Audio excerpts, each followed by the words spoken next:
Good afternoon, my YouTube brethren. We are back, part 5 for our transom replacement, and also there's a couple of questions that come in, so we're going to go through part 5, grinding, beveling out edges, laying extra fiberglass, and then making it all flush. That's the process today, and I have some questions and answers. I'll do that at the end of the video. So there's been a couple of questions and a couple of things we need to clarify, so at the end of the video I'll do those answers and questions, and we can go from there. And then hopefully after this there'll just be one more part, and then we'll be completely finished. So enjoy part 5.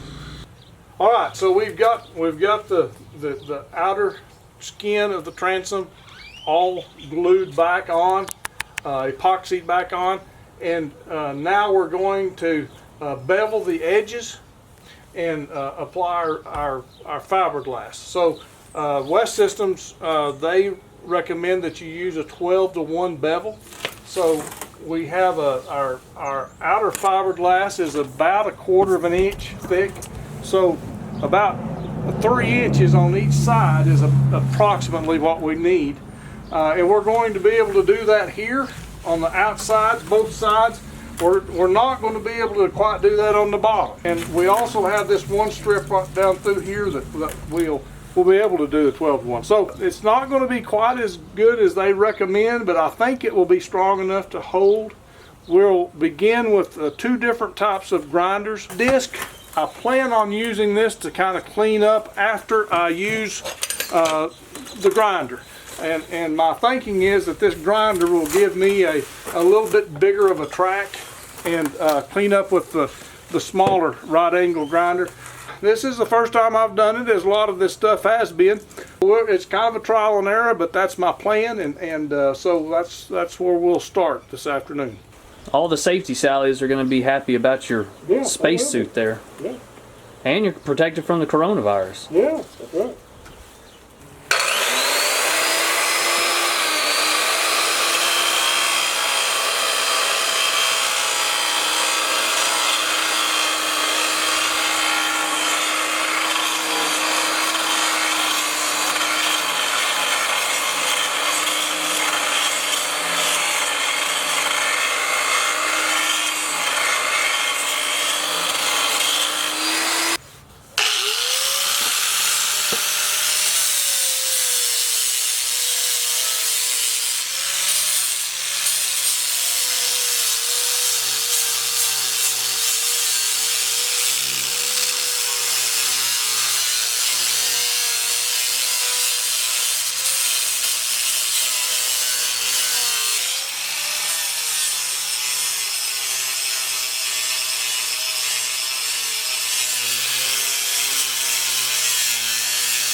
So we have our bevel cut.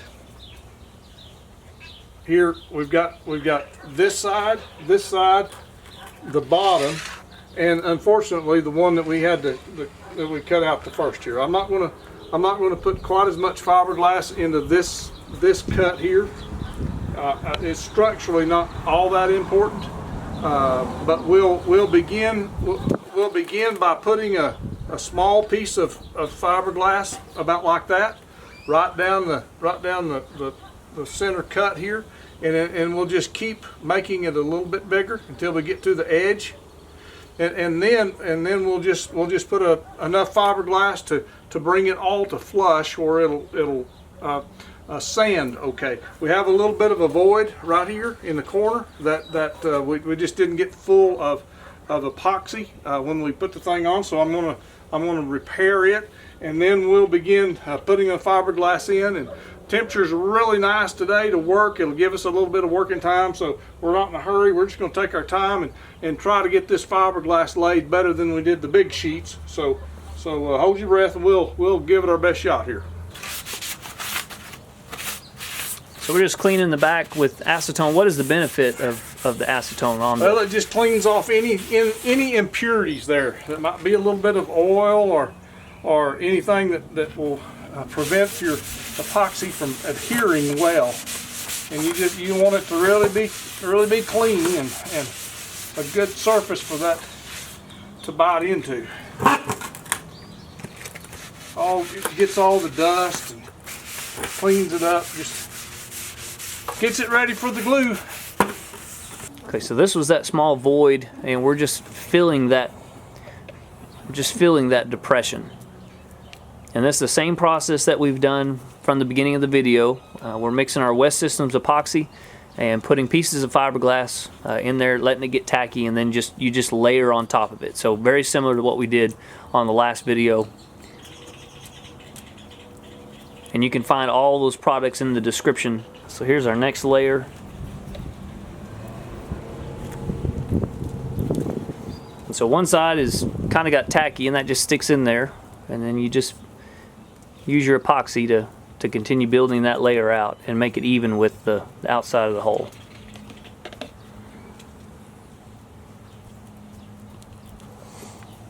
Alright, this is the third layer. And I will say these are going on a lot better than our big sheets did. Yep, sure are. And we're using the quick hardener today, and that gives you about a, what, 15-minute window? Yeah, probably about that long. Is about the temperature we're having. What is it, about 80 degrees? Almost, I think 78. Yep, just about perfect. It's layer number 4.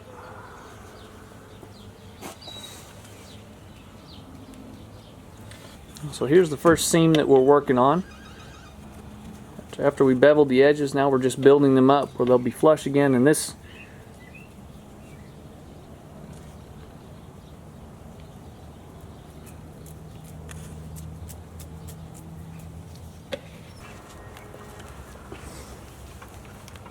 so over all these seams, we're going to have these fiberglass buildup, and we beveled all of them.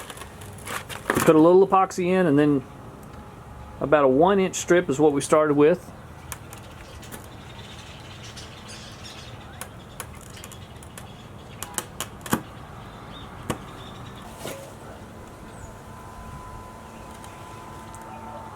So you do want to allow your epoxy to get tacky enough to hold that piece up there. Then you epoxy over it until it's translucent. And you go on to the next layer, is that right? That's right. Okay.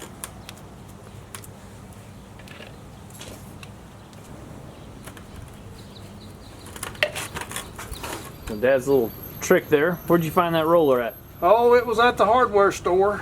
You thought it'd work pretty good for this. I think it's going to work good. Just a little foam roller.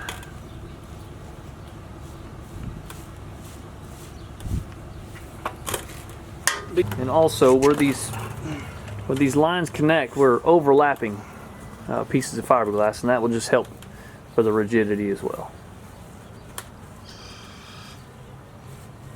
Okay, we got one layer all the way done. One layer on all the seams. So second layer, just mixing up more epoxy, and then you make it just a touch wider than the previous layer. Is that correct? That's right. So just a little bit. So this was about 1 inch, so we're going to go 1.25 inches. And you just repeat that process until you fill up the void. I guess not the void, the bevel. Yes, the bevel. And you have two theories. Some people and West Systems will tell you to put a big piece and then a little piece, little piece, little piece. And some say that you put a little piece and you put a bigger piece and bigger piece. I like that better because each consecutive piece is grasping your fiberglass that way.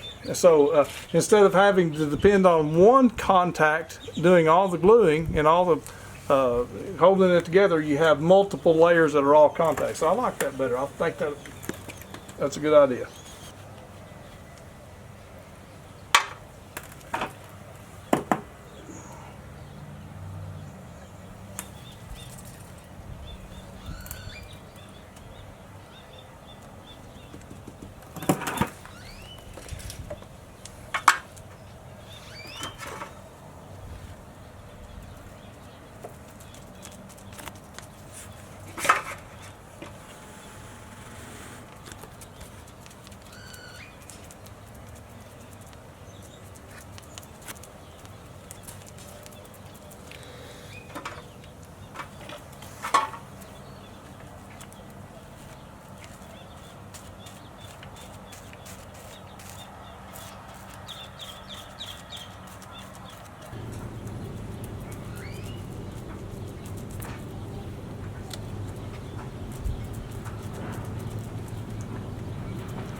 one tip that you'll probably figure out if you're starting to do this at all is if you'll cut with the strands on your strips. So if you measure out your strips however long you want them to be and however wide, but cut with the strands, the wove on the back. If you cut against them, it has a tendency to fall apart, and they don't hold their strands very well. So if you'll cut with the matting, it makes life a lot easier.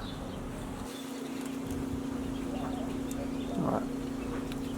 Because we didn't bevel it, the middle is, we built it up enough. This will be the last layer, so we made it wider than the previous ones. And anything else to add to that? No, we're getting toward the build-up. It's getting pretty close. So total right now, this will be the third layer. And like I said, the middle seam will be done after this, and probably 1 or 2 more layers on the sides. Okay, we think this is going to be about the last layer, so we cut it thick. It's too long, isn't it? It's okay. You can always cut it off. And so what this last layer, it covers everything. It covers the overlap, it covers all the places we sanded out and beveled. Well, that is the end result. We had 5 layers on the sides and on the bottom, and the middle layer, or the middle seam, well, I think we just had 3.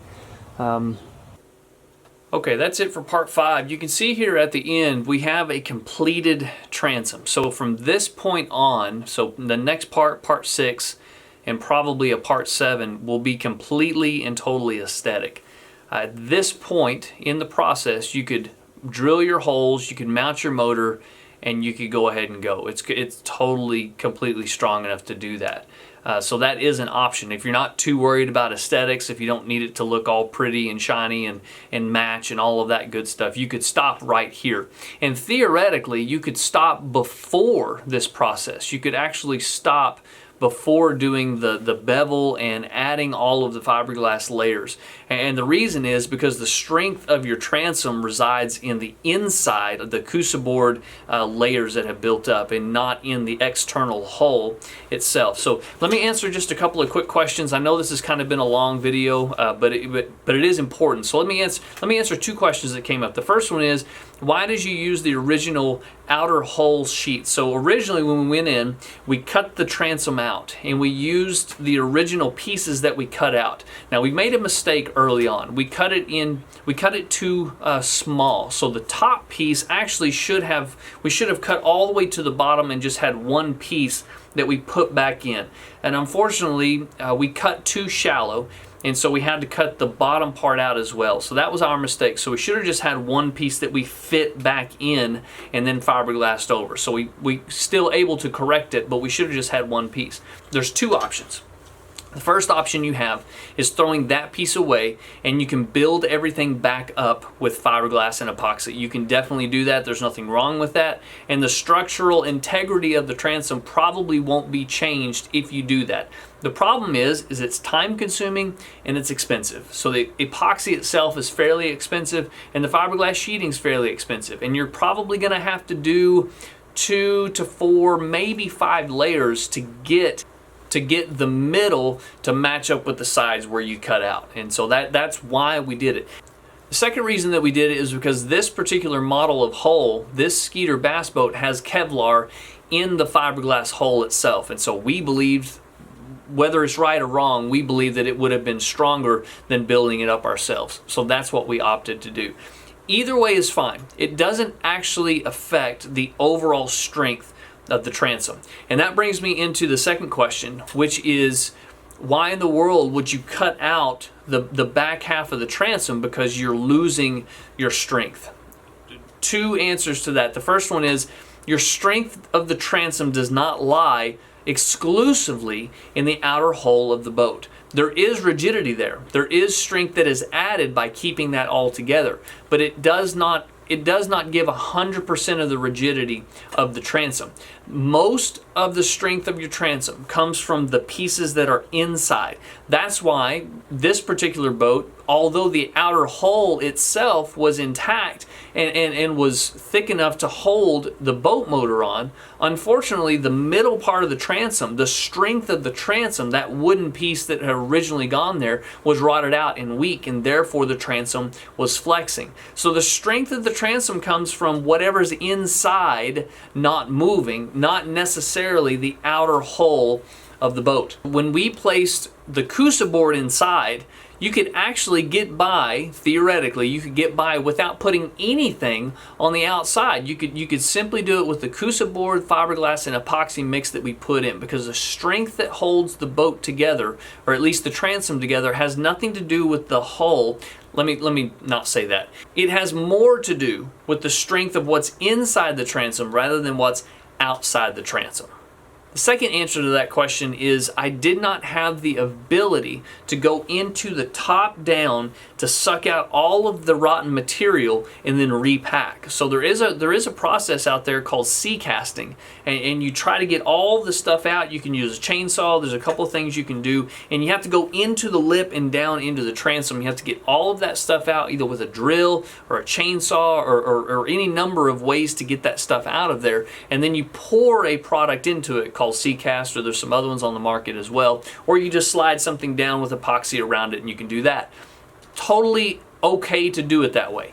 I did not have that availability because since we did not separate the top cap of the whole boat, since we didn't take it off to access the transom, there's a fiberglass lip that comes over. I did not want to cut that lip off. That's where that metal piece sits. I believe it's structurally an integral part of that back part of the transom. I didn't want to cut it down. And so yes, you can absolutely go into the top, carve all of that stuff out, and then pour a product in there. Totally acceptable. It's just not the route that we chose to go. It's doable, it doesn't hurt anything, and it's just as strong in the long run, I would imagine. This is the option that we chose. When you put everything back together, when you fiberglass over it, you've beveled your edges, you put more fiberglass, you epoxy it, and then the last step, which is coming up, once you do all of that, this is just as strong as if you never cut into it. It's just as strong. So those are the couple of questions that we had. I wanted to answer those real quick. If you have any more, put them in the comments. All the stuff that we used today is in the description. You feel free to check those out. I apologize for it being a longer video. Springtime is always a busy time for a lot of different reasons, but it's you know, fishing season is here. Bass are spawning. I've been catching fish on buzz baits, and I want to go out there as much as possible. I got the garden in the ground, or at least some of it, trying to get all of it in there. So it's time right now, and we're trying to get the church reopened, and so having sermons ready on time and being ready to go on Sunday mornings, all of that good stuff, it all kind of runs together right here in the spring, and it's busy. So I apologize for the wait time in between videos. We're going as fast as we can. We do have part 7 almost completed, and then part 6 almost completed, and then we'll go into the final stage. And so it's exciting. I'm ready to get this boat back on the water, and I know Dad's ready because he doesn't have a boat to fish with right now, so he's got to rely on me to take him out. But it's been really good. Thanks for sticking around. God bless you guys. Have a great, safe afternoon, and we will catch you on the next video.